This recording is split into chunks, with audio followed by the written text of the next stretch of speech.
Please Nation. This is Diamond Dog Diggins. On today's episode, Erik does the ultimate heavy metal taste test with a steaming cup of Horns Up. Dee Snider sport a love of coffee. Will it pass the Warmonger roast? Mike Tyson gets crazy on a plane. Johnny Depp with his sexy ASMR. And what's new in metal music? Coming to you from one of the most resourceful, independent, and badass generations of all time. Welcome to the Gen X Brothers Podcast. Join Erik and Glenn, two half-brothers that make up one hell of a show.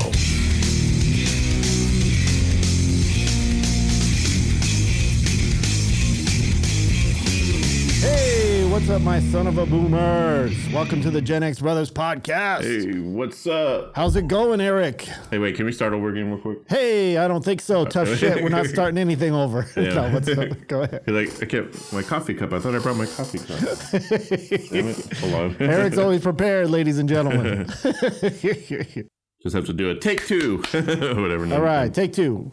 Hey, what's up, my son of a boomers? Hey, welcome what's to the up? Gen X Brothers Podcast. Gen X. This is Glenn and my Gen X. brother Erik. Erik with the K. With a K, a capital K, and two Ks, or maybe my three brother Ks. Glenn with We two don't know. N's. If it's three Ks, he could be racist. Yeah. Shit, we don't know. KKK. What's up, Erik? How you doing, man? Pretty good, man. I did think about doing that one time. Like, Erik. You did. And I was like, oh, shit, I can't do that. Yeah, you're getting carried away and shit. You're writing it on your binder, and everyone's like, KKK, what the fuck? Yeah. That's a big no-no, Erik. Even back in the 80s, the Ks are silent. No, right? Silent racists. Yeah. Another day, another dollar. Another Shit, day in the man. debt. The glamour punks of LA and Hollywood, they used to have that song, Another Day in the Debt. I used to love that. I guess the song was cool. Like, you know, the music's just like, you know, was punk, right? It was like glam punk, whatever. Yeah. But I just always liked that song title, like The Day in the Debt. I used to say that. I kind of steal it, you know, like when people say, oh, what's up? Or how's your week? Just another day in the debt. Well, hey, it's like weird, like an old friend of ours, that helped us produce one of our first albums, Alex Kane. He's going to be playing with Shark Island Music or something like that. Is that the name of the band? With Eddie Trunk, and they're going to be at the Whiskey A Go-Go. I was just listening to Eddie Trunk yesterday, and he was talking about how he's going to be there, and he's hosting it. Eddie Trunk's hosting the whole show, and I never heard of Shark Island. He was talking about Shark Island was his band that was like very big on the strip and everything, I guess, back in the day, but I never really... Like, you know, we got there, 1990, but I never... Yeah, I never heard of it before either. And we knew Alex, you know, I never heard of Shark Island, and never seen their flyers. I don't even know what they look like. I thought about looking them up later and check them out. I just keep getting sidetracked, but yeah. But Alex was a really cool guy. I mean, we got to have him on the show because he was very kind to us. On our first album, we were very green. Yeah. We didn't know what we were doing a lot of the times, and he stepped in for Phil Lewis because Phil got a different job doing some big movie producing, something for sound engineer or some shit like that. They were both helping us on it, and then Alex kind of took over. But yeah, he was really cool. Like, especially with us in the studio, he's very kind. Very, with me, he talked to me, he tried to help me produce stuff, and he was very eccentric. It kind of reminded me of like Kurt Cobain, but like an eccentric version of Kurt Cobain or something. Yeah, he's a very cool, relaxed guy to talk with, man. And I follow his Instagram and his Facebook, but his Instagram, he's always posting updates about like what's going on. He plays with Enough's Enough, and yeah, he plays with a bunch of bands. I know he's with one of the Ramones guys. He was on tour with them. Like I remember a couple of years ago, I saw on his Facebook, and you see pictures of him on stage. Like when we hang out with him, he's like all kind of mellow, or kind of a mellow guy or whatever. But you see him on stage, and he looks all crazy. His hair's all freaking all over. he becomes a different person. But his original band, wasn't it? What is it? Life, Sex, Death. Life, Sex, and Death, LSD, and that's when they had that singer named Stanley. So I think he came in as a guitar player that filled in for the original guitar player. And Stanley was known as this guy that was homeless, and I guess everyone that knew him, like even if you go to this Life, Sex, and Death show, Stanley was a really weird guy, and if you look up on YouTube, there's some videos of Stanley like rehearsing, and he is a pretty strange guy, man. So some of that had to rub off on Alex. And everyone was wondering, is that an act that he's doing? Is it part of his image? And it's like a lot of people that knew him personally say, no, he's really like that. Like he's just. Did we ask Alex? I think you actually asked Alex that, didn't you? Or we had a long discussion. Because people go, I guess people would see him live. I never got to see him live, but when people did see him live, they'd stand far back from the stage because he smelled really bad because he was homeless, and he chose to be homeless, I think, because he had some kind of mental disorder, but he was considered a genius, like a total musical genius. So I was watching some YouTube clips like about a month ago, and I did see some footage with Alex playing with him. Alex had his hair kind of out. He looked a little bit more glamorous at the time. And yeah, I mean, Alex has always been a good friend. I mean, we haven't talked to him in a long while, but we certainly wish him well with this new celebration at the Whiskey A Go-Go. I hope the show goes well. We always wish Alex the best because he's a really cool guy. And if you haven't heard anything from Shark Island, it's a pretty cool music. It's like, it's your basic metal shit, but it's pretty cool. I mean, I like it. Supposedly it's on the top of the charts or something like that because I keep seeing him post Instagram saying it's in the top 40 or top 30. So Alex is actually playing in Shark Island then, right? Is that his? He's playing guitar for them, for them. I don't know, but he's playing. Yeah, it's a strange name for a band, but it's a cool name. It's like Shark Island. Like you just think it was like, where are we going? Shark Island. Like, no, we're gonna go see Shark Island. I tell you, any day I hear the word shark, I can't fucking shake that goddamn baby shark image out of my fucking head. Yeah. Baby shark, shark, or however the fuck it goes. That's our competition, man. We gotta beat up baby shark. So anything with the name shark, I get.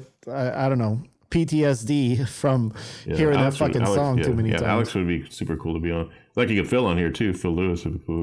Phil Lewis is. As a matter of fact, like I talked to him all the time, and when I hung out with him last year, I asked him like, "Are you and Alex still stay in touch?" And he said, "Yeah, we say hi to each other every now and then." So it'd be cool. It'd be cool if we got them both on. Use your connections, dude, to get these fucking people on the air and shit. What's wrong with you, Eric? You're supposed to be the high roller. Yeah, let me get my black book out, my Hollywood black book out. We don't even know the first thing about contacting people, man. Right? We're horrible at that shit. I'm just shy. Like I know a lot of these people. I was like too shy to hit them up. Like, hey, what's up, man? Now, speaking of that, hitting somebody up and just trying to talk to them. I mean, would you do what that guy did to Mike Tyson? Would you bug the shit? Like, come on, think about this, man. You have the fucking meanest fucking badass boxer of all fucking time. Nobody's more hot-headed. Nobody would fly off the handle more than this person. And you're gonna fucking provoke him? I mean, what the fuck is wrong with you, dude? This is what I'm thinking is weird because like, the whole thing with Will Smith and Chris Rock and Will Smith getting canceled everywhere. But you don't see no one canceling Mike Tyson or nothing. They're actually saying that kid deserved it and all that. Yeah. But I watched the video. I'm sorry, but he kind of did because I saw him bugging the shit out of him. Like, oh, I'm talking to Mike Tyson. I'm talking to Mike.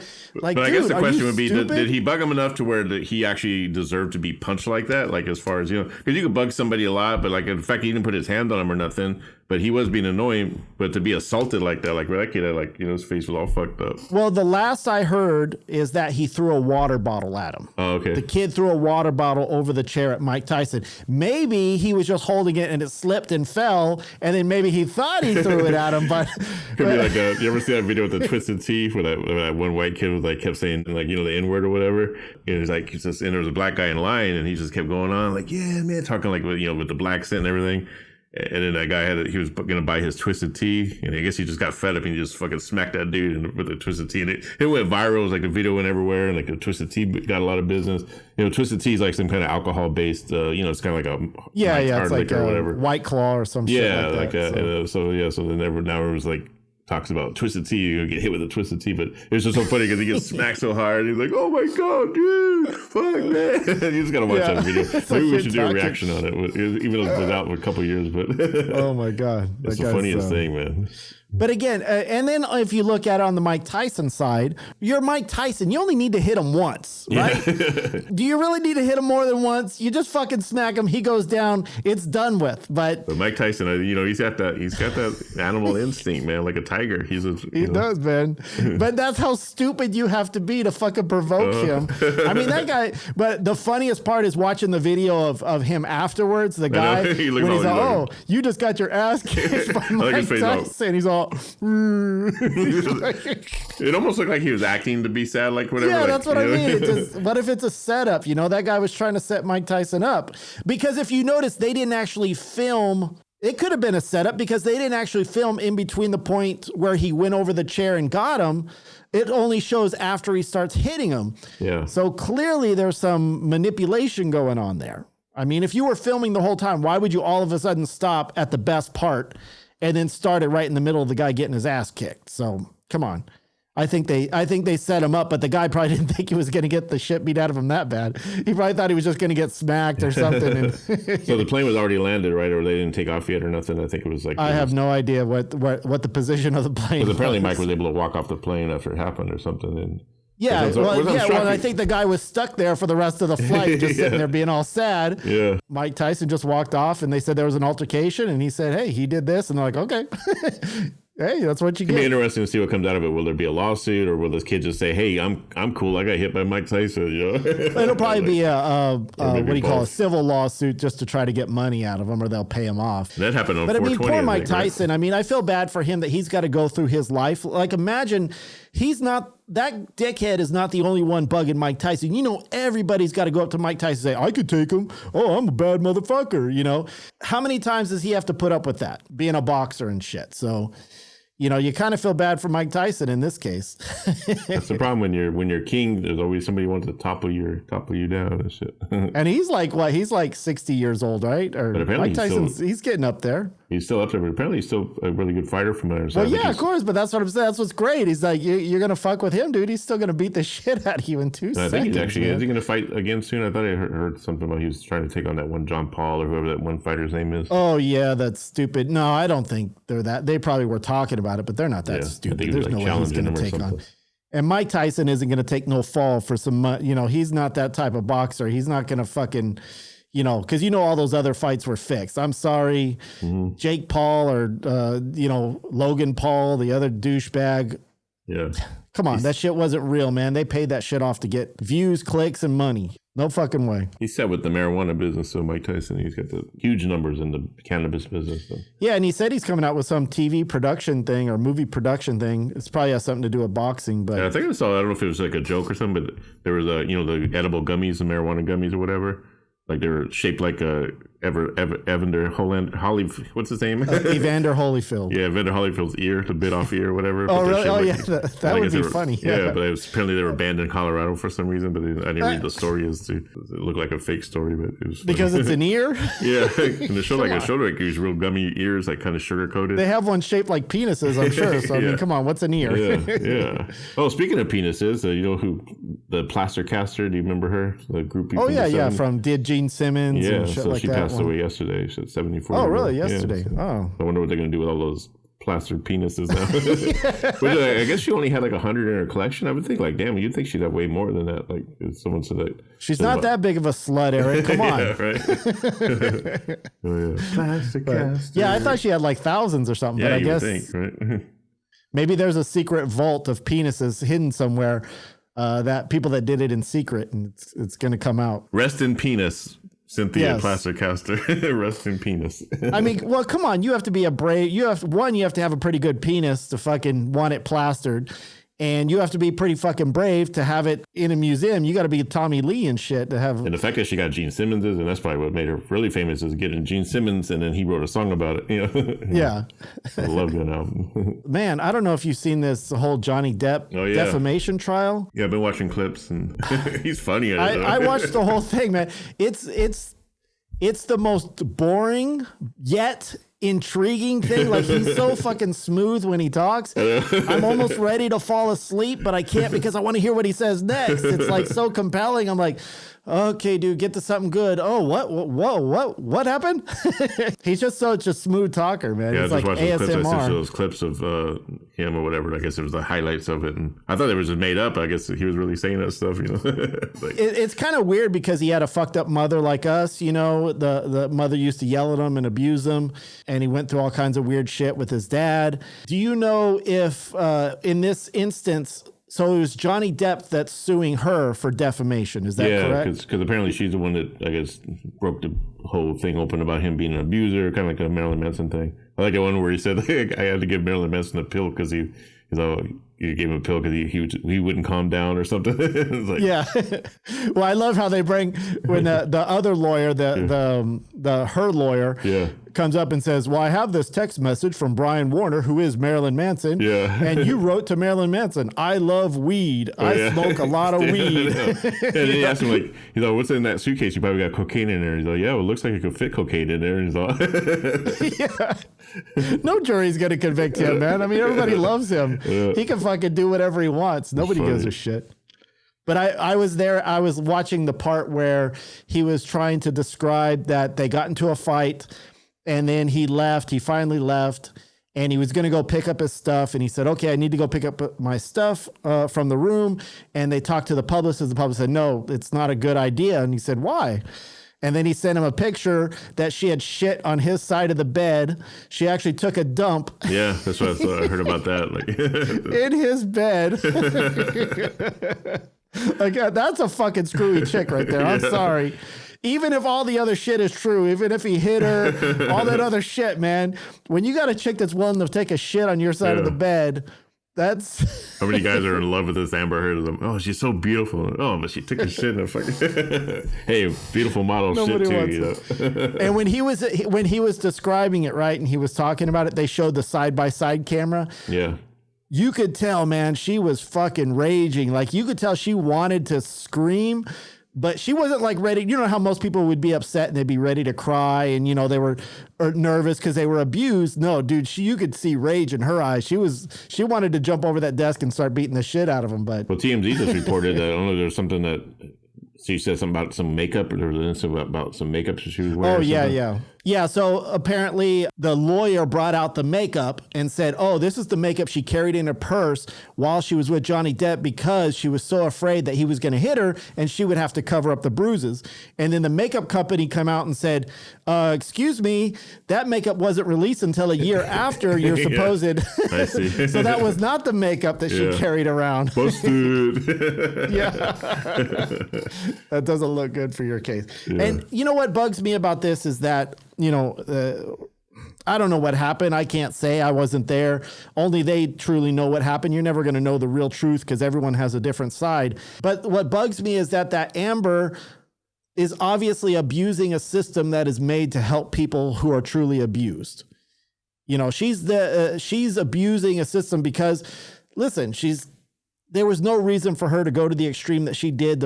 All she wanted to do was drag Johnny Depp's name through the mud, which is, of course, why there's a defamation suit. Completely uncalled for. And people should be canceling her because of what she did, you know, based on the testimony that we've seen so far, based on what we know, because again, you're wasting the resources and you're wasting the trust of people believing in women, because this is just another opportunity for people to go, oh, that bitch is crazy, man. And then not believe the next person who it may be true with. Do we believe her? Do we believe Johnny? What, you know, we're trained to believe the woman first. No, come on. We all know. Listen, there are women out there who suffer abuse. I will not deny that for 1 second. And you do have to always give them the benefit of the doubt. You have to take into consideration. Yes. But there are also men who suffer abuse, and we need to hear them out as well, too. And then there's that gray area, the big fucking gray area where people get into fights, men and women who are in, or anyone who's in a relationship, men and men, women and women, men and women. When you have to live with somebody, you're going to have confrontation. When you don't get along with somebody, you know this better than as well as I do, that you're going to have some fucked up confrontations and you push yourself to the edge. And some people are just not meant to be together. Yeah. Well, I got a cure for these people. Like, they should create a pill that, like, for people to choose to stay together, and abuse each other. And the only reason why they're staying together and putting up with abuse because the pussy and the dick is so damn good. Yeah. So they should invent a pill that makes them sterile and makes them not aroused or anything, and then they'll just split up. Like, I can't handle this. So shit. if there's no sex, then, then they'll just leave each other. Yeah, they'll just leave. Right. Okay, we'll put that on the market right away. Erik. That's my theory. They stay together because the pussy's so good, or the dick is so good. Yeah, I don't know, man. I don't understand. I mean, obviously everybody goes through some kind of shit when they're a child that makes them do fucked up. Hey, not everybody has the beautiful Mitt Romney fucking relationship with their kids and perfect fucking church going son of a bitches. And, everyone's got some fucked up shit that makes you do stupid shit on both sides, men or women. But Mitt Romney is part of those sex orgies that go on with the GOP. No, just kidding. Yes. Sex orgies. Eating pizza with pedophiles. Cocaine and underage girls. No, just kidding. Oh my God. That one GOP guy, that kid in the wheelchair, is like totally blatted out about orgies and shit that goes on in the Republican Party. He's like, yeah, I was invited. Oh, really? I didn't. Yeah, he said he pretty much said like, yeah, I've been invited by a lot of the older GOP to these orgies and where the cocaine and stuff. And he was on a podcast. Wait, is that because he's in a wheelchair? Yeah, I don't know. He was on a podcast. He's a good looking guy, like younger guy. Yeah. He's one of those. But he's one of the people have a wheelchair fetish and shit. Yeah, he's one of the Trumpers though. But the fact that he said that's just like, oh shit. So it looks like QAnon's going after the wrong people. Yeah, well, I mean, come on, that's the best disguise. Is you're the villain disguised as the hero, telling the other side that they're the villain. It's like it's a master plan. Anytime everyone says, "Oh, Biden's a pedophile," it's like, well, I just show him a picture of Donald Trump partying at Epstein's house, dancing like he got Ivanka there. She's only 14. Yeah, you know that he had her there at that party for some other reasons. Yeah, that's always been a weird relationship with that. I mean, come on, he said on air that he was fucking he would fuck his daughter if it wasn't his daughter. Yeah. Yeah. So of course, he probably already did. I mean, you don't know what's going on there. I mean, maybe he's trying to be outrageous. We'll give him the benefit of the doubt there because you want views or you want people to like you and shit. So hey, did you ever watch that? Did you ever finally get to see the Giuliani Unmasked? They've been talking about that. Like I finally got to watch it. And no, I never. I watched the first couple of episodes thinking it was going to be on there, and then when it didn't, I was like, oh fuck this! I ain't watching this shit. Yeah, that's what happened to me. I kept fast forwarding every episode because every commercial said this is the big reveal. And I go and watch and fast forward all the boring parts, and I'm thinking he's going to be the troll guy, and then finally on the day that it aired, and it ended up being kind of a dud. I mean, yeah, the one guy walked off the stage, or Kim Jong or whatever, but they made it sound like everybody walked off except for the two women and they were berating him or whatever. No, they were singing along with him. It's like, oh my God. And then it was only Kim Jong Un. You could tell he was pretty pissed about it. And what's his name, Alan Thicke or not Alan Thicke, but his son, Tom Thicke. Yeah. Whatever his name is. One of them Thicks. Yeah. Dick Thick. Thick, man. Thick dick. Yeah, I mean, what a dud. I mean, but that's the reason they had him on there because, like, come on, fucking A.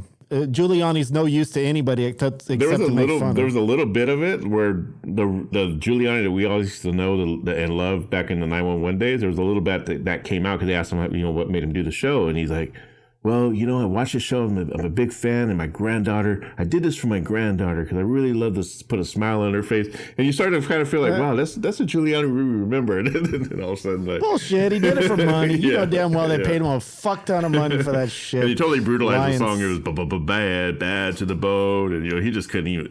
And that's like an easy song, it's just all talking basically. You just talk it. Yeah, and he's just like totally obliterated, like bad to the bone, bad. It's like, but that's how horrible Giuliani is the fact that he would use his granddaughter as an excuse to be on the show when you know damn well it was for money, just to make people feel sorry for him or try to have empathy for him. But then they had that one guy, Sean Spicer, on Dancing with the Stars. Yeah, so, But it's worth having like guys like Giuliani who actually, he is part of that insurrection. He's part of the whole January 6th thing. And for Fox to take that chance to even have him on there, it's like... It's horrible. It's a very poor taste. It's just fucking stupid. Yeah, I mean, come on. I mean, people in politics, they shouldn't be doing that shit, It's like, just stick to fucking politics, you dumb fucks. And Piers Morgan interviewed Donald Trump and he walked off because they got in a big old freaking... Recently, or? Yeah, I think it's going to air soon or something, but they've been showing like the trailer, and Donald Trump's trying to say that they doctored that part or whatever. It's like, no, it was really... Oh, he always says that shit, man. Because Pierce was catching all kinds of lies and shit about the January 6th. And trying to get him to admit that he lost, and Donald Trump was just getting pissed that he get past it. I don't know. Part of me wants him to come back because I want the shit show. I want the fun and the entertainment that he brings. But then the other part of me says, no, come on. The scary thing is that he would probably win if he came back. I think if he came back today with the high gas prices, the Ukraine war and everything, and he went up against Joe Biden, he'd probably win, you know. I'm a fan of Elon Musk, and if he buys Twitter like he plans to, you know he's going to give Donald Trump his Twitter feed or his Twitter account back. You know, that's a given. Because actually, Elon even said that he wanted to make Twitter even more uncensored, which Twitter's already a fucking almost half porn. I mean, it's a fucking, you can do whatever you want on there as it is. You can actually watch porn on Twitter. That's how before I just went on those porn sites because I didn't want to get a virus on my computer. I would watch it on, you'd only watch the 1 or 2 minute clips, but at least it was porn that I knew was coming from a source that I knew was that you weren't going to get infected. Virus. So just watch the porn clips on that, and then I discovered Adult Empire. Go to adultempire.com. That's our new sponsor, adultempire.com. It's the Netflix for porn. $15 a month. Now hurry up and give Erik a free fucking subscription. Yes. So he doesn't have to waste his hard-earned money on porn or resort to Twitter. You'll never have to buy another porn again if you just do $15 a month. You get hundreds of thousands of videos and movies. I understand that you're a bit of a coffee connoisseur. Yeah. I don't drink coffee myself. You don't drink coffee? I don't think you've ever drank coffee. I'm not a coffee person. I don't drink alcohol. I don't do drugs. I'm a fucking weirdo like that. Back in the day, I would drink the coffee if I didn't have any speed or whatever, or alcohol. Sometimes I even put alcohol in my coffee if I needed to. But damn. So lately I've been drinking more coffee, but I only just have 1 or 2 cups a day. Probably most likely one. Usually only 1 in the morning. I'm good to go because I get the strong coffee. Well, wait. So the reason you started drinking coffee is because you had to give up the Bang energy drinks, right? Energy drinks because I got type 2 diabetes from it. So I gotta have some kind of energy. Which I should have. But it went away. So the type 2 diabetes went away as soon as you stopped drinking Bang energy drinks. Yeah, pretty much. Well, I think we have a lawsuit on our hands, Erik. Exactly, yeah. I mean, it's not gone completely, but my level went all the way down to 6.8, which is 6.4 is normal, but it was 7.8 at the time. But damn. But yeah, so I started drinking coffee. You know, I drink my coffee black. I don't drink it with sugar or cream. I never really was into that. I like it black. You don't take a fucking latte mocha shit squeeze with a fucking cherry on top and shit? If I'm going to go to Starbucks every now and then, I might get, and that's only if I'm like at Starbucks or something. But I really don't ever need coffee. Like, in other words, it's not like I go by like, oh shit, I better get a coffee. I'm feeling... I better go to Starbucks and spend $10 on a freaking cup. I always found that weird. Like, some people, like, they go, oh, I got to have my coffee in the morning if I don't have caffeine. It's like, but those people are who gives a shit? You either have it or you don't. I mean, it's nice to have a jolt. I drink soda every once in a while with some caffeine. There's people that live at Starbucks, and this is like, but if I go to Starbucks, I'll get like the frate or whatever, with the chocolate and the whipped cream on it, and that's pretty good. But what's tripping out at Starbucks, like even by my house, there's one at Target, there's one right next to Target, and then there's one across the street. Then there's one in the Safeway across the street, and it's just like, what the fuck? How do they need that many? It's convenience, man. It's convenience. Hey, Ma, I just started up my own Starbucks. Guess where it's at? Yeah. Right across the street from that Starbucks. Oh. It's like, which is weird because I invest in Starbucks, and they're doing shitty as far as their stock goes. It's like, come on. Probably because they have too many damn stores. Yeah, but they're still selling lots of coffee. They're still making a fucking ton-ass profit. Talking about coffee, I want to review and taste for the first time, one of our rock heroes. We talked about him on this show before. It's almost becoming a Dee Snider show at some point, but it is Dee Snider's coffee for the love of coffee. If everyone could see that, there's Dee Snider. You got 2 sides. Now, this is an autographed bag. He was doing thing where he posted on his Twitter, like, first 300 bags, if you order, I'm going to autograph them. As you can see, it says, to Erik, one of the coolest dudes I've ever met on Twitter. And I heard your guitar playing, you're badass. So you can see real closely, like it says all that. Oh, that's in the fine print, huh? Yeah, he's got bad handwriting. Like, he's like me, with the bad handwriting. But So listen, are you going to be able to taste the coffee when you take your tongue out of his ass? So. Yeah, right. And so if you wonder why the title is called For the Love of Coffee, anybody out there who's a Dee Snider fan would know that it's from his record, his solo album, For the Love of Metal. Oh, I see the so connection. I get it. I get it. This is a All badass right. record. You got to get that. And there's, I'm going to promote his albums here. For the Love of Metal Live. And then Erik with his fucking extensive collection. Yeah, and his newest album, of course, Leave a Scar, which is brilliant albums. I mean, every song, I've listened to like a lot of bands, a lot of metal, and there's always some filler songs. There's some songs you'll skip or whatever, but every song on those albums are like, there's no filler. Every song is just like in your face, melodic, heavy. Yeah, just great stuff. So I'm going to try his coffee for the first time. I got a nice pot here brewed up, and we're gonna just taste it. All right. And I have no problem telling you, Dee, if you're watching this, that if it sucks, I'm gonna tell you it sucks. Yeah, so you better. If it sucks, you better come on the show and explain yourself. Right. And if it's great, you better come on the show and praise us. I'm a coffee pro now. I'm a coffee connoisseur now. Does that mean you're gonna spit it out? Now, with Dee Snider and his solo work, does he have like a signature guitar player? You know how like Ozzy has Zakk Wylde. Does Dee have like a signature band that he plays with, or is it always different people? He's got the two brothers, Charlie and I'm really bad with names, but the two brothers, one's on the drums and one's on the guitar, badass guitar player, got a bass player. So what happened was when he did For the Love of Metal, he's got a couple solo albums before Love of Metal, and they were more like kind of just standard rock, kind of, I would say a little bit heavier version of Twisted Sister. But then he wanted to get into some metal. He really wanted metal, but he didn't know if he fit into the metal world, in the current metal world, Yeah, so he got together with Jamie Josta of Hatebreed, who's a producer and produces a lot of bands, and he put all of his trust into Jamie Josta to put together a band and write these songs that he could sing. Because, Dee Snider's a songwriter himself. He wrote one of the biggest anthems in the world. We're not going to take it. It's like for him to take a step back and a seat back and to trust somebody else to write this stuff for him. And they actually wrote the perfect music for him. And he's had the same band since for the last album. So he's got Charlie and I forget the drummer's name, but they're brothers, badass players. And so Dee Snider, I do apologize if I can't remember your guys' names, your band members' names. I'm just really bad with band names. It's okay. We're old. We don't remember shit. Man. I know Gene Simmons, Paul Stanley, Peter Criss, Ace Frehley. I think I know all the guys in Journey. I don't know all the guys in Journey.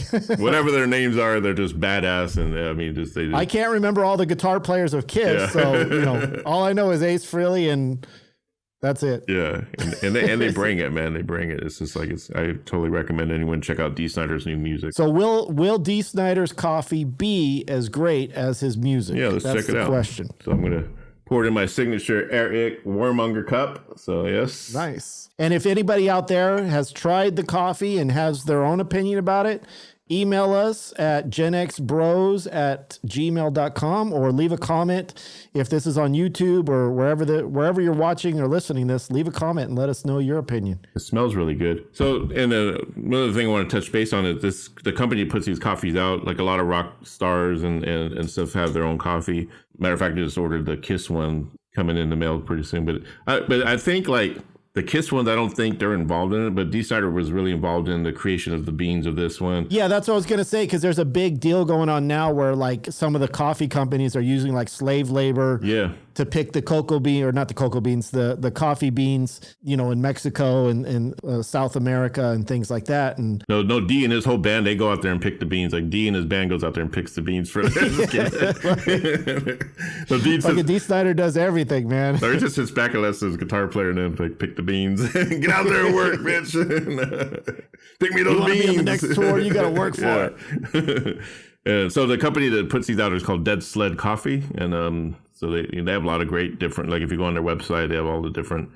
They have now, which I just got last night, the Ace Frehley one, but they have the Kiss solo, from the solo albums. Okay, so it's the same coffee company representing different musicians. Yeah, different musicians and bands. And okay, so then they get to kind of pick their own blend. Yeah, and I'm just wondering if Kiss is involved in that one, because they have a bunch of different Kiss ones, but I just can't imagine Gene Simmons going and picking out a bunch of beans or whatever, but I don't know. I could see him trying it. Like him, the other band members probably not, but Gene Simmons is pretty good at being very articulate with the things he invests in, Be like, hey, Gene, can we put your name on this? Is it going to make me money? Yep, go ahead.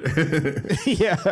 Kim Jong-un calls him up. Hey, Gene, we're going to put your name on the missile. Will it make me money? Yeah, go ahead. All right, so let's try this. For the love of coffee, for the love of Dee Snider, Twisted Sister, and the whole entire... Don't do a spit take. Don't spit it out. Metal community. Mm-hmm. I want to rock. I want to rock. It's really good. And I drink my coffee black. Now, does that make you want to stay hungry, or? It makes me want to stay hungry. We'll reference the coffee to all of his songs. Yeah, definitely makes me want to rock. Not knowing exactly what kind of beans, I guess I should read the package. What kind of beans they are, but I don't have my reader glasses on. Hey, you're not going to take it anymore, okay? It's really good though. It's got a good flavor. So I drink my coffee black. Sometimes, a lot of coffee that's black just kind of tastes the same, but this, you can actually taste some pretty neat flavors coming through here. Because even Starbucks, I'll drink the Starbucks ones and they'll say hints of chocolate or whatever, hints of marshmallow, but you don't really taste that. But this definitely has some flavor. So this looks like it's a... So you're supposed to say, that is a tasty coffee. That is a tasty coffee. So it looks like it's a medium roast or it's a... I'm not really good at reading like labels on the side of coffee. But yeah, neither am I. Yeah, check it out. So get Dee Snider's For the Love of Coffee. We're going to put the link. So what do you think? Is it something that you would drink all the time? Is it something? Yeah, I'm going to order another bag because I want to keep this bag, because it's autographed. So I'm going to, even though I opened it up and I'm going to put it away and let it rot, let the coffee inside rot. And since you already ruined it with the air. Well, most people collect things because they want to sell it one day. Whereas me, I have a lot of collectible stuff. I even have his CD. Leave a scar autographed or whatever, but I would never sell it. I can't see myself parting with the stuff, so I think it's cooler. It's just as a fan to be able to have stuff like that, whereas most people just want to collect it and then sell it. If I do get desperate, I need to sell it, and I open this up and this is going for like $100,000, then I guess I'll take $50,000 for it since it's open already. Take a little bit less. Yeah. Dee Snider's coffee. 10 years from now, autographed coffee from Dee Snider, $100,000 on eBay. How many of those did he sign? 100,000 of them? Yeah, I sold 300, so it's limited to 300. So that's going to make it even more in demand, and it's not that expensive. It was $12 a bag.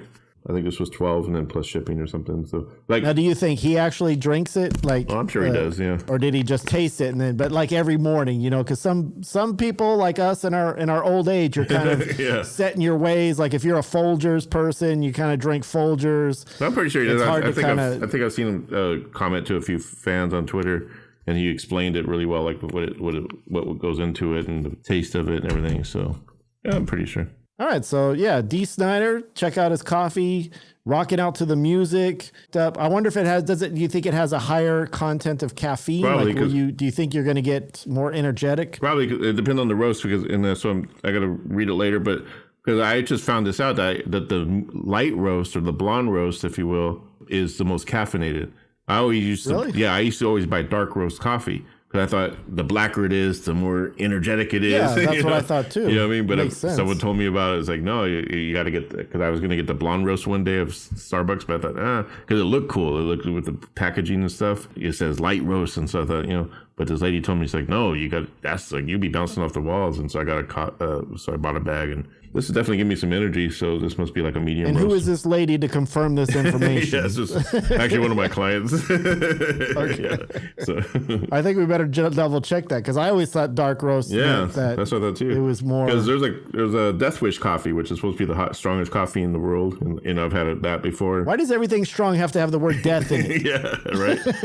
and I've had Death Wish coffee, and it just and that is pretty strong, but it's really black and dark. So, but I did that blonde roast, and it's pretty strong. It's like, but yeah, this is good flavor. Good job, Dee. And you're telling me that it actually tastes better in a Warmonger mug, yes, in a versus a regular coffee mug. Check it out. Released in 2020. My number one hit. I'm a one-hit wonder. 20,000. Eric's fucking full of self-promotion. The riff is very reminiscent to 2 Minutes to Midnight from Iron Maiden. Yeah. So if you want a copy of Iron Maiden and their coffee and their mug, then go see Erik in the back alley. Yeah. He'll sell it to you for $20. Yeah. For the love of coffee. Dee Snider. For the love of coffee. Oh, wait, that's the name of it, right? I thought you were just making a statement. No, it's For the Love of Coffee. For the Love of Coffee. That's the name of the That's coffee. the name of it. Look it up. Dee Snider. Get it on Amazon or get it other places. Named after his album, For the Love of Metal. For the love of something, for Christ's sakes. And maybe his next one would be like albums leave a scar, so maybe the next one would be like, what, leave a tip or something for like for the waitress. Yeah, tip your waitress for the coffee. Leave a tip. All right, everybody, yeah, go check that shit out. Yeah. And if you're all doped up on coffee and fucking high as shit, bouncing off the walls, man, you can fucking watch some crazy shit on that Marjorie Taylor Green. I don't know if you've seen that shit, man. She's being clan mom. fucking A. Yeah, that's total like, yeah, she's a young version of Tan Mom, Yeah, man. she's clan mom. Clan Mom. There you go. Instead of Tan Mom, she's Clan Mom. Man, what is up with her, man? That's fucking some funny shit watching her test. Have you seen her testify in that I saw one of the clips where I didn't actually see the trial. That's why I was wondering, where are you watching that Johnny Depp trial? Is it actually on TV somewhere? Or? Yeah, it's on some court TV. Well, I was watching it on YouTube, but it's presented by the court TV or one of those channels. I can't remember, but I was just watching the clips. But they have, and then at one point I was even watching the live stream on TikTok. They had because I was scrolling through and I was like, "What the hell's this?" Yeah. And he was just smooth talking, man. Smooth talking Johnny. But yeah, that Marjorie Taylor Green, she's what is she, a representative? So she's a congresswoman. She's believes in the QAnon conspiracies. You know, she's the one that said that about Jewish space lasers or what's causing certain things or whatever. I forgot what it was. So she got voted just based off of her nuttiness. Because I don't think she's actually done anything in Congress. Yeah, she's a total Trumper. Back when she was on Twitter, because she got her Twitter account suspended, her own personal one. I used to troll her a lot. You know, I'm always trolling her or the Matt Gaetz. Yeah, Matt Gaetz. I'm always trolling Candace Owens, Tommy Loren. They're all like that whole little clan of just Trumpers. And Bobart. Yeah, Bobart. Lauren Bobart. She's the same thing. She was just some chick she was a waitress. I mean, I guess AOC was a waitress too, but no knock there. But still, she was just some chick that just happened to be at the right place at the right time. And I think she owns her own restaurant now. It's like gun themed or whatever. Like like a gun themed restaurant. Yeah. That's so stupid. Man. She's always posing with guns. Like, I'm so badass. It's like, yeah, go back to porn. What baffles me though is that these the people that support them, right? They're not even good. Like that Marjorie Taylor Green, she's not a good liar. No. When she's saying this stupid shit, she has that smirk on her face that she's full of shit. She literally said in that video clip that she posted on her own page or whatever about how there will not be a peaceful transformation or whatever you call it, transformation. That's what's so funny is they're like, did you say this? She's like, no, I never said that. Oh, wait. Yes, I did. Yeah, and he kept grilling her about they fucking caught her ass, man. So do you think anyone who attacks the Capitol is an enemy of the Constitution? And she kept wanting to like avoid saying that they're an enemy. Like she was like, well, yeah, a lot of those people got arrested, and of course, but do you believe that they're an enemy of the Constitution? And she's like, well, I don't like that word enemy. What are they then? She calls every Democrat on the planet an enemy. I know, right? So. It's like, I don't like that word enemy. Damn well if that was all BLM people that stormed the Capitol, damn well she would be like calling for their heads, Oh yeah, 100%. And the fact that it was all Trump supporters was like, oh, just peaceful protesters that just got a little out of hand. So just imagine obviously we're coming up on the 2022 elections here after July. We're going to start hearing all that bullshit for the new Senate or seats or whatever. But imagine the rhetoric we're going to hear in 2024, man. The fireworks, the fucking stupidity is going to be on high fucking alert, man. It's going to be some even crazy 2022 because that's the midterms, right? So yeah, that's coming up here. Which is kind of weird. After July is when they start. Which is kind of weird because I'm not hearing later. I guess July is when they start probably getting all loud about it. Because I'm surprised it hasn't started by now. Like everyone just. There is a little bit here in Nevada. I see a bunch of weird shit. Like in Nevada, man, they got some weird fucking people running for governor or something, and they're like shooting shit, and they got their guns, and they're all fucking. It's actually kind of sad. It's just the reason it makes me sad and the reason it makes me angry is not that they're doing it. It's that they think the people that they're catering to is so stupid that they believe in the shit that they're peddling. That's what baffles me, because they're saying stupid, outlandish shit, and the people are like, yeah, that's right. Yeah, hey, I'm on your side. That's right. That's correct. And it's like, what the fuck is wrong with people, man? It just pisses me off. People are so goddamn stupid. It's just like I said, it's going to be very interesting if Trump does actually get the nomination, and it's just like I think he's gonna win probably pretty much. It's just gonna. No, I wish we could go back to mine and your day, back when we were little kids, when we didn't give a shit about it at all, man. It's weird when you get old and you have to care about politics, like. I never gave a shit about it. I always hear Grandma always complain about Ronald Reagan. Those damn old Republicans, she loved Ronald Reagan. She'd always complain about Jimmy Carter. It was the Democrats that were evil. So Grandma was a Republican, and that's why I always thought. And that's why I was a Republican when I first started voting. Like when I turned 18, I started voting because I just thought, just going by what Grandma always taught us and stuff, and. Like I just figured, okay, Republicans are the good team, and so I got caught up in that whole team thing, tribal stuff. But nowadays it's like it's tribal to the fullest. Or in other words, no matter how good of an idea you have or what you stand for, once the moment they find out you're from the other side, it doesn't matter. It's like it's a sports mentality. Okay. And that's what I equate it to, because there's always been this long-standing tradition that, let's say you're from Philadelphia. So then you have to love the Philadelphia Eagles. Like, no matter what, like even if they're the worst team in the whole fucking world, you have to support them because you're from Philadelphia. That's exactly what it is. Like, that is the dumbest thing I've ever heard of in my life. Why can't I root for a team that I think is going to be good this year? Because every team is different for the year. Why do these people have this mentality? Oh, I like but maybe that's what they've been doing all this time for the past 40, 50 years. They've been using sports to condition people. Yep, pretty much. To turn into these fucking zombie ass fucking bitches. Yeah. And now they're able to control them with ease by using that same tactic. Well, if you're a Republican, then no matter what we say or do, you have to vote Republican. Otherwise, you're not one of us. Yeah, it's like they're sheep, and I always get called a sheep myself. It's like, well, dude, you're the sheep calling me a sheep. It's like, I'm independent. I can vote red, I can vote blue, I can vote independent, I can vote whatever the fuck I feel like I want to vote for. Yeah. And I have. I voted for a Republican governor the last time we had a government race. I voted for the Newt guy, whatever his name was.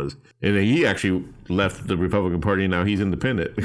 So those dipshits are sheep in wolf's clothing because they think they're what. But that's, again, it comes down to that same factor. The ultimate fucking trick, the ultimate fake out is to make you think you're in charge by peddling lies to you.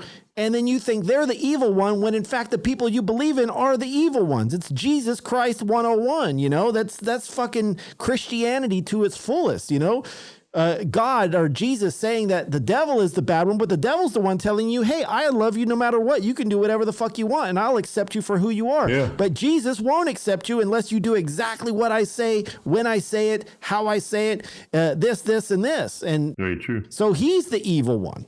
Fucking A. Fucking But I'm gonna be happy to see the shit show when it comes, man.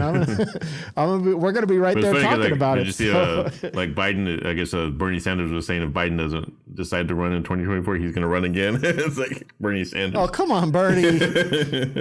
Bernie, you're already 150. Come on, Bernie. And I can understand if Biden doesn't want to run again because he is getting up there. He'd be like 80-some years old. He did his job. He beat Trump. He did. But I fear him not running again. That's just going to hand it over to Trump because no one's going to want Kamala Harris because she's obviously going to run to take his place, obviously. Not necessarily. She still has to, go through the process. I mean, oh yeah, that's right. Huh? I mean, I would vote for Pete Buttigieg over Kamala. I'll tell you the truth. I mean, Kamala is okay, but she's pretty lackluster. I mean, I would vote for another Republican president if there was one that was pretty cool. Like, I would actually probably vote for Mitt Romney if he ran again. He seems like he'd be kind of cool. I mean, other than his religious values, but at least he'd be someone compared normal. to Trump, everyone's a fucking saint. But much. I mean, Ronald McDonald ran. I'd totally vote for him. Yeah.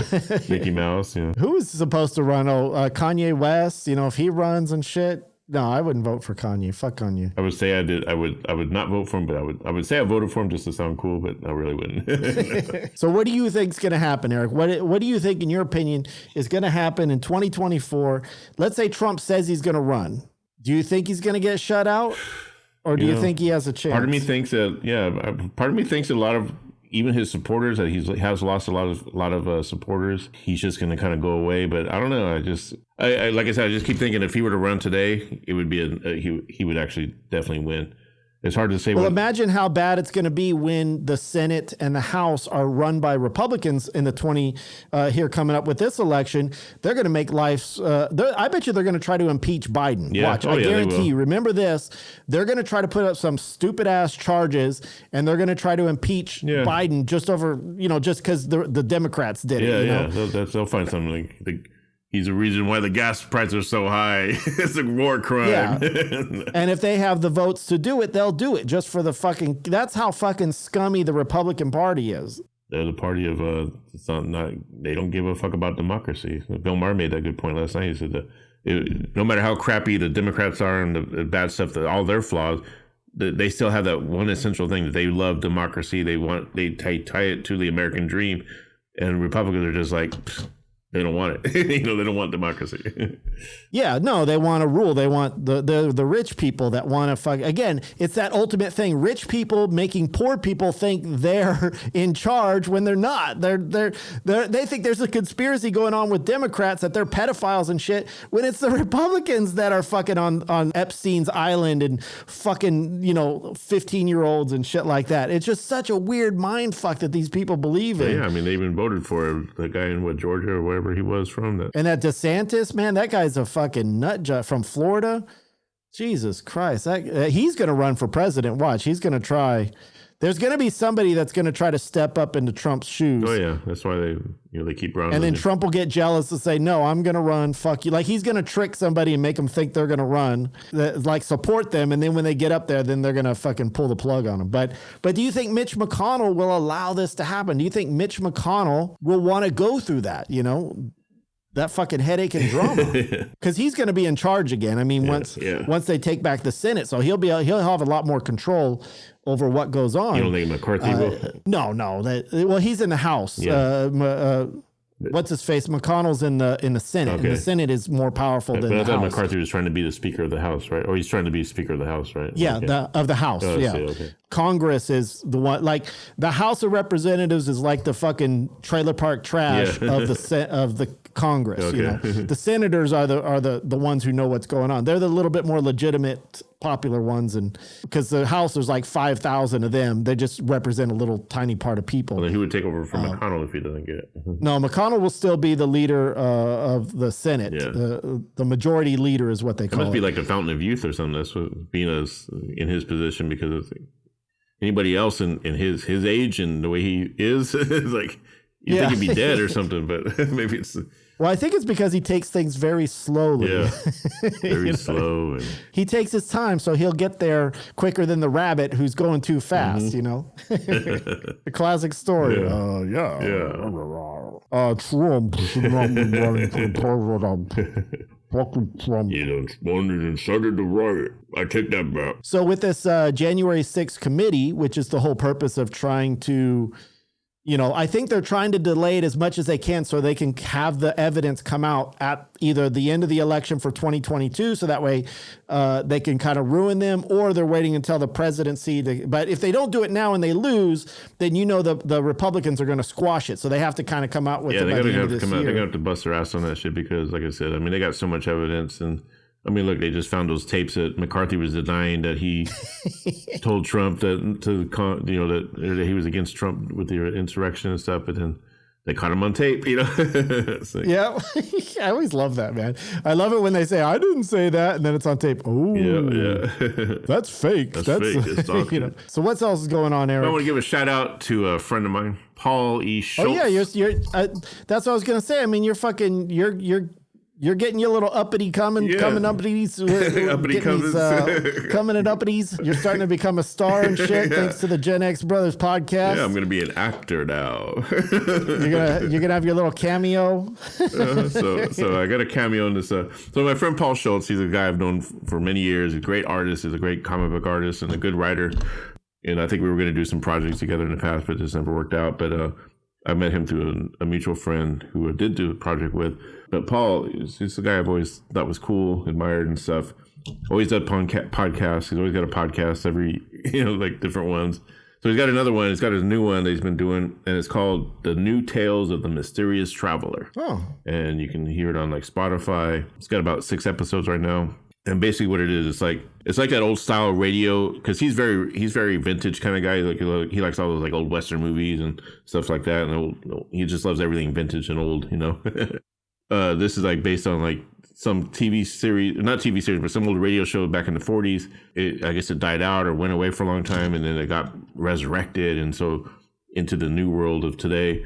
But it plays like, if you're into audiobooks, you're gonna like this podcast. But it also plays like those old radio shows that people, before TV came along, you know, and people just sit around and listen to stories and stuff. But it's kind of nice if you're like working out or something, and you can listen to that. So it's kind of like, it's a storyline. It's like, it's like a drama or a play an audio play. Yeah, like a little synopsis I read is like, A Mysterious Traveler was an old time radio show that aired from 1943 to 1952. The lonely sound of a distant locomotive heralded the arrival of the narrator known as the Mysterious Traveler.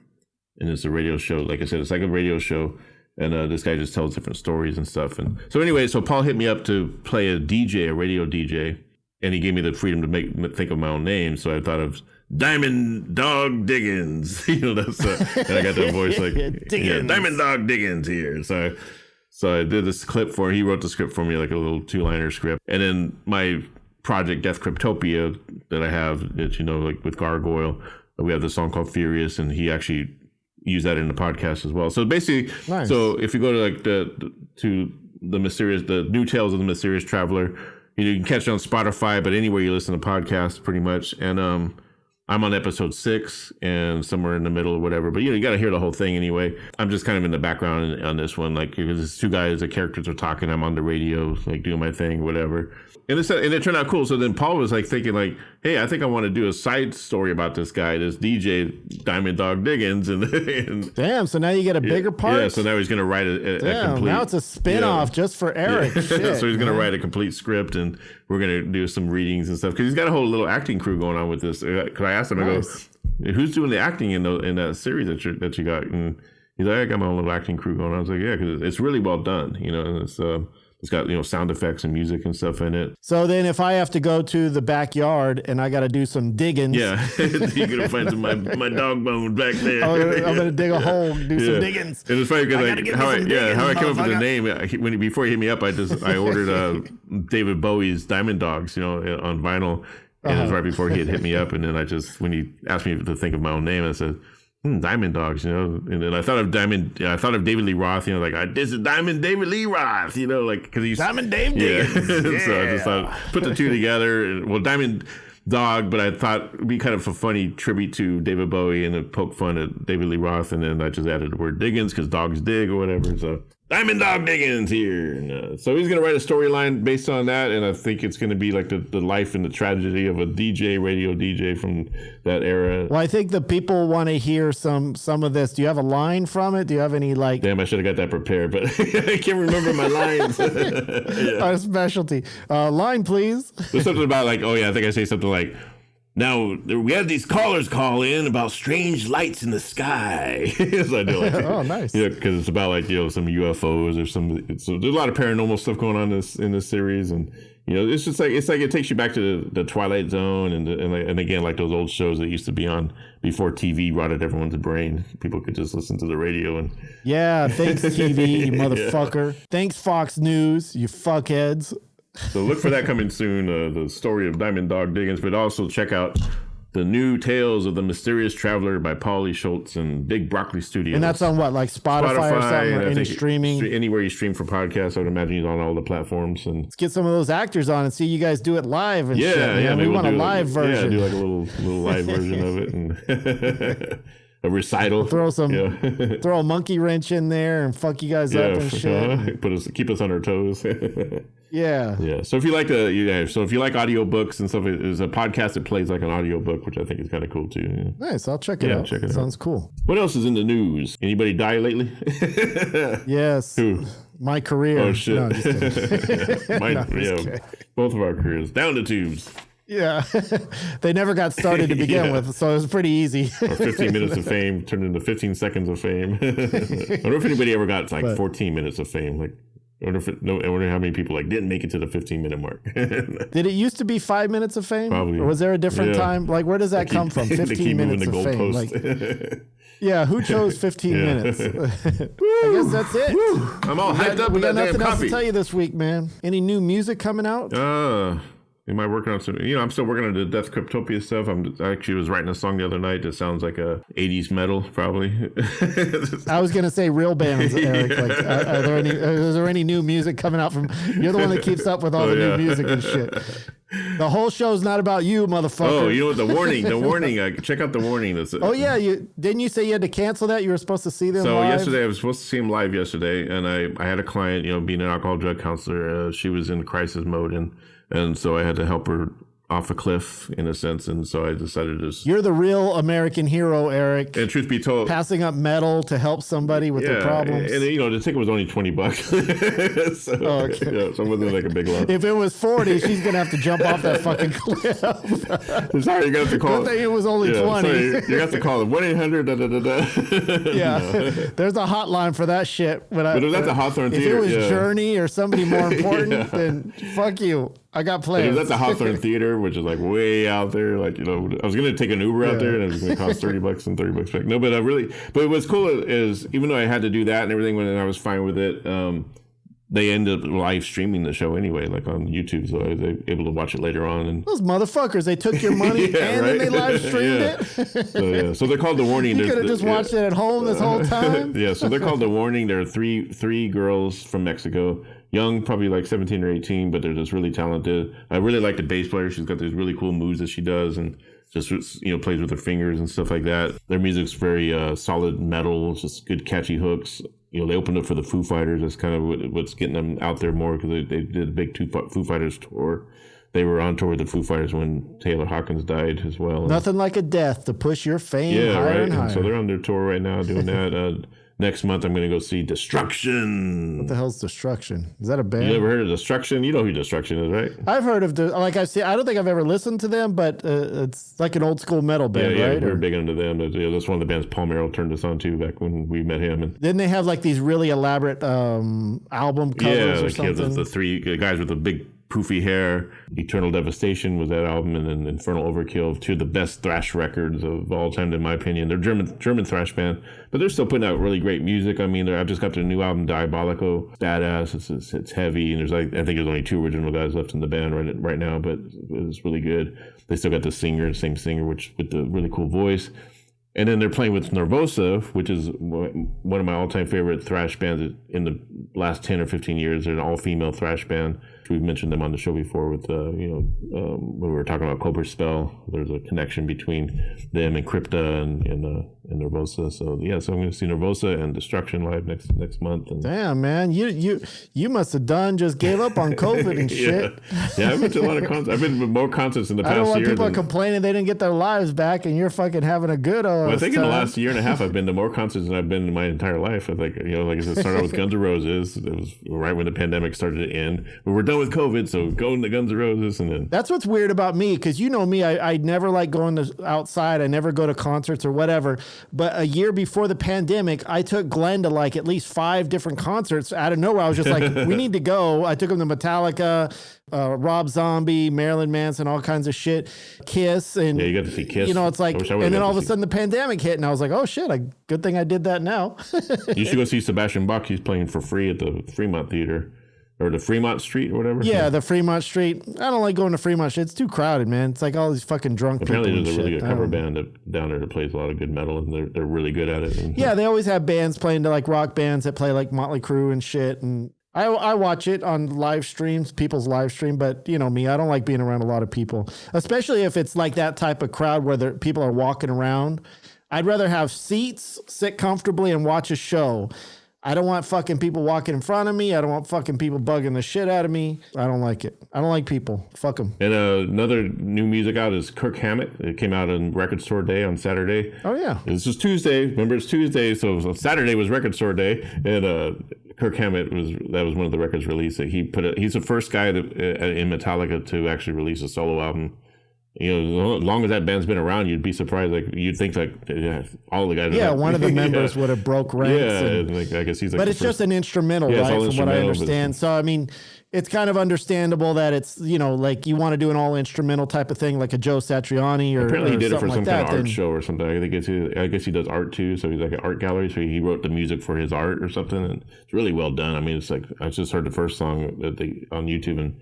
So like emotional and dynamic. It's so sounds like Metallica, but it doesn't sound like Metallica. I mean, is there anyone in Metallica that can't do something? I mean, right. they're all they're champions of everything, man. Fucking Metallica. So check out Kirk Hammet. It's called Portals, his solo album. It's an EP, so I don't know, I think there's like 4 to 6 songs on it. But I think maybe we should do this for the next episode. We should have a battle between. There's always been the long-standing fight between Megadeth and Metallica. Yeah. Who reigns supreme? Yeah. And, I think we should have that debate next week. I'll have to prepare a little bit, I think. Yeah, me too, because, just because I have to remember what the songs are called. I don't remember. I'm very familiar with Metallica from the Kill 'Em All until the Black Album. I just finally kind of got into the Black Album. I just finally got that on, but then there's like the whole area of Metallica that I missed, like Load and Saint Anger. You missed it for a good reason. Death Magnet or whatever. It was kind of shitty. And then I jumped back on it. I got their last. I mean, it was okay. Yeah, and then I got their last album, The Hardwired, which I liked at first, but I just put it on the other day, and it was like, it just kind of goes through one ear, not the other. Really, I like The Hardwired. Yeah, I like it too, but I feel like it's too long. I feel like maybe there's just too many. But there are some really good songs on it. It seems like I think it went back to their heavy riffs. It just has that element. But there's some riff that they do all the time, and it started with the Saint Anger. It's like a like type of like a riff or whatever, and it's like every song now has that riff in it. And I'm thinking like, did Robert Trujillo introduce that to that? Because he's a groove guy, he's from Infectious Grooves and everything else. And so I'm wondering like one of my favorite bands, Suicidal Tendencies. Suicidal Tendencies. I love Suicidal, man. Yeah, they're great. I got to get them on vinyl. That's my favorite band growing up. Yeah, I got to get them on vinyl. I just got Infectious Grooves last album on vinyl. In today, it was actually from last year's record store day. And, remember, they opened up for us. I always would joke around. The Infectious Grooves opened up for us at the Whiskey with Johnny Van Zant from Leonard Skinner, right? And now look at them; they're all famous. Yeah, look at us. Yeah. We got a fucking third-rate podcast in the middle of in the bottom of our basement. Yeah, they opened up. Like Kiss always brags like, yeah, Megadeth opened up for Kiss, and it's like, yeah. So it's like you got Megadeth, which is obviously an extension of Metallica. You have Metallica, and these are they're the two closest bands that are almost the same, yet they're completely different. But because they branched off. They started at the same time, for obvious reasons. And now Megadeth's got a new album coming out. So it'd be a good thing to kind of dissect that and see where it goes. You know what pisses me off about Megadeth right now? I don't know if it's Dave Mustaine. His hair? No, Dave Mustaine, the fact that he's anti-gay or something? I mean, I saw him in concert last year, and he was actually moving around the stage, looks really good and stuff. And because people talk about he's sick or whatever, he might be sick, or maybe he's not. He's up to yeah. Doesn't he have throat cancer? He did have or that something? for a while, yeah. And so you could tell on that last album they put out, you could tell he's singing a little bit different. But anyway, so they're opening up for Five Finger Death Punch. What? Why? That's fucked up. I mean, to me, like, who made that decision? I can't picture Dave Mustaine sitting back and going, especially him with the ego and everything. I can't picture him being like second chair to that. I could see if they did like a co-headlining tour. Well, if he's got a gambling problem and he owes some money to the mafia, then you got to do what you got to do. I mean, I'm always ragging on Five Finger Death Punch or whatever, because to me they're like a Nickelback of metal. That's not like they're like that fucking new metal. I hate that shit where it all sounds the like, same. How do you like Megadeth? Even if like your last albums weren't selling big and maybe the last tour didn't sell out or whatever, just go out on your own. You're and still say, you're still a legacy. How does a legacy band, a legend, open up for someone like Five Finger Death Punch? To me, like, I would just wonder. I'm curious as to see. I would love like the whole tour is just a show. A tour. It's an actual tour. It's a whole tour because they're on tour right now. They are headlining. They're on tour right now, and then when they get done with that, then he's going to go out and support them, So right now he's doing the headlining tour with it's him, Lamb of God. I mean, it could be a move to kind of get some of the newer fans. But I mean, no, it's Dave Mustaine. I mean, it's if you're in the metal and you don't know who Megadeth is, man, you're not into metal. You're into country. It's like somebody asked Dave, was that your decision, or like how do you feel about opening up for a band? It's like you guys are the ones that are the legacy. And I joked around on Five Finger Death Punch page. I went on their page and I said, yeah, I hear there's going to be like a massive walkout, right after Megadeth goes off stage, and everyone's going to walk out before Five Finger Death Punch. And I had all these fans fucking cussing at me. He's like, no, fuck you. What has Megadeth done in the past or whatever? Like, Five Finger Death Punch is the best. And I'm like, fuck you, motherfuckers. I was like, fuck you. Megadeth is legend. Yeah, right. Man. Fucking dumbasses. So it'd be cool to battle. I mean, at least have enough.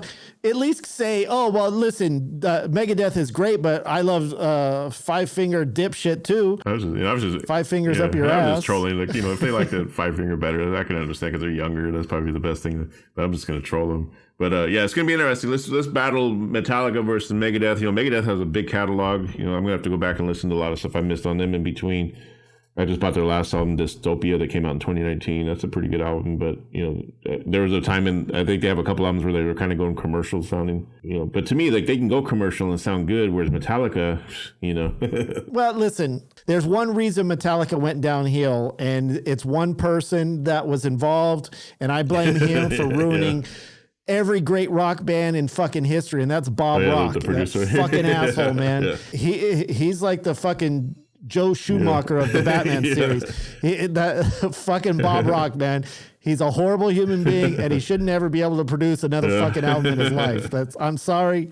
That's just the way I feel. Some people feel about Kevin Shirley that produced the last Iron Maiden albums of 10 or whatever. But I think they're great. And plus Steve Harris, he's in charge mostly of the producing. But yeah. Kevin Shirley's always taking heat, man. If something does bad, you got to blame somebody. All right, everybody, that's our show. Right, thank you for listening. We appreciate your support as always. Yes. Oh yeah, and I give Dee Snider's coffee 4 horns up. 4 horns up. 4 horns. I forgot to say that. Wait, these are 2 horns. Yeah, so 4 horns are plural, Eric. So it's actually 2 horns. 2 horns, but I say 4 horns because 1, 2, 3, 4. Is it 4? Or is it okay? Yeah, because there's 2 horns. 1 horn. Because you don't say I give you 4 socks and you only have 2 pairs of socks. Because they come in pairs. Horns are pairs? Okay. 2. I mean, I would assume. I don't know. I don't fucking know. I'm just going to say. I'm not fucking mathematician of fucking horns and metal. 3 horns, 4 horns. That's another debate we'll have to have. Is it 2 horns or 4 horns? They should teach that in school, damn it. Only Ronnie James Dio will be able to answer that question. And he's passed, so. All right, thanks for listening, guys. We will talk to you next week.